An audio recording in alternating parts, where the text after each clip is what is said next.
बिस्मिल्लाहिर्रहमानिर्रहीम। Hello everyone. आज मैं आप लोगों के लिए जान सा ड्रामे का लेटेस्ट रिव्यू लेके आई हूँ आपके सामने, जिसमें जो होती है दुआ के घर वाले, उसके माँ बाप फ़िज़ा बिल्कुल भी सरफराज से मिलना इसका बिल्कुल पसंद नहीं करते। लेकिन ये कहती है कि मैं सरफराज की और कशमाला की हकीकत गज़नबी के सामने लेके आऊँगी, इससे मैं उनके साथ मुलाकातें करती हूँ। यहाँ पे खिज़र और सरफराज की बहन बहुत खुश होती हैं, लेकिन इसके ससुराल वाले सरफराज की बहन के ससुराल वाले बिल्कुल पसंद नहीं करते। इसके हस्बैंड के ताने मारते हैं कि उसने फ़िज़ा के साथ बहुत ही बुरे सलूक किए हुए हैं।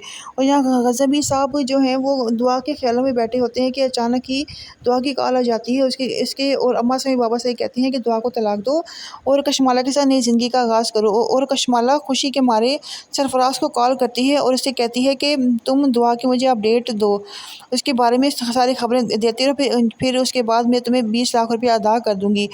जो होते हैं सरफराज वो कशमाला के साथ बदतमीज़ी करता है। कशमाला को गुस्सा आ जाता है इसे और अपने गार्ड से कहती है कि मुझे सरफराज का कत्ल चाहिए।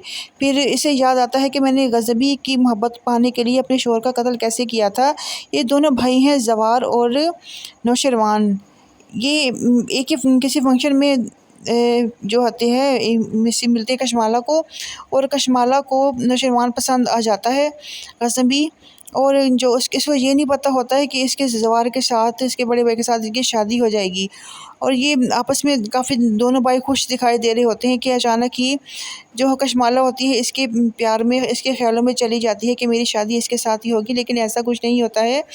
जो होती है कशमाला की शादी नौशरवान के बड़े भाई ज़वार के साथ हो जाती है। ये बिल्कुल भी इसे पसंद नहीं करती और अपने बंदों से कह के, गार्ड्स को कह के इसका कत्ल करवा देती है, लेकिन इसके घर वालों को बिल्कुल पता नहीं होता कि ये कत्ल किसने करवाया है। और आखिरी किस्त में इंशाल्लाह मालूम हो जाएगा नौशरवान को। और फिर से देखिए नेक्स्ट एपिसोड में कि दुआ सरफराज से मिलने जा रही होती है और ग़ज़नबी को फिर से गलत शक हो जाता है कि ये सरफराज से क्यों मिलती है। और ये किसी कैफ़े में सरफराज और दुआ मिल रहे होते हैं और ग़ज़नबी फिर से इनको देख लेता है और शक में फिर चला जाता है। फिर घर जाकर काफ़ी ज़्यादा परेशान होता है और इसके बारे में सोचता है कि मैं अब दुआ को तलाक दे ही दूँ। अम्मा साईं बाबा साईं बिल्कुल ठीक कह रहे थे।